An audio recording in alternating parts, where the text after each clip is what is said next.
Today, I'm going to talk to you guys about carbs and fats and what happens to our body when we eat both of them.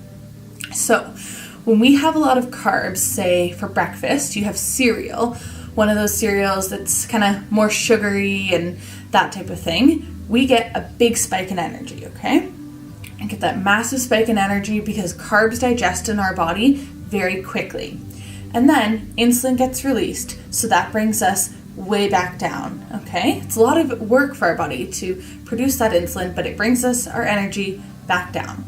So then we get that mid-morning lull when we're like, oh, I've kind of been at work for a couple hours, I'm getting tired, getting hungry, right? So we're gonna go and we're gonna grab another granola bar.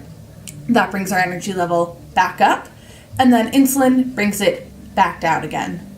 Then we go to lunch and you're again hungry and you're like, oh, I really want something sugary, right? So we have a sandwich or maybe a piece of fruit, something else with carbs in it, brings that energy back up, and then it falls down again, right? We do this all day, spike, fall, right? And that's really tiring on our system.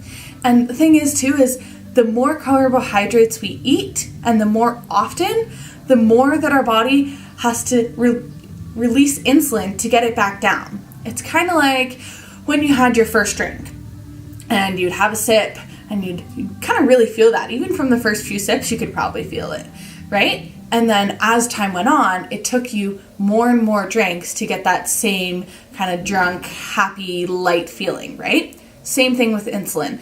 Over time, as we eat more carbs, we have to produce more and more insulin to keep that number going down. So, what's the solution to this? Because I don't like when I feel really energized and then tired and energized and then tired all the time, right? It's very hard for our body to stabilize.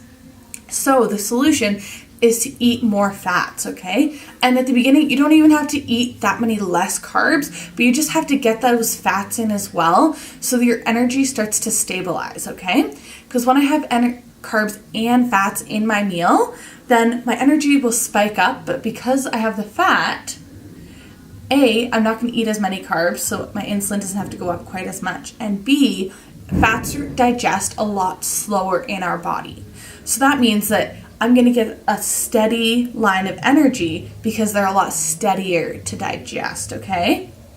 So we want to be thinking our good fat sources, not our canola oils, not our vegetable oils, coconut oil, avocado oil, nuts, seeds, avocados, those are all really good, okay? So once you just start trying to add in some of those to each of your meals, then you should feel fuller for longer and you'll get that nice even energy instead of kind of being stuck in first gear all day.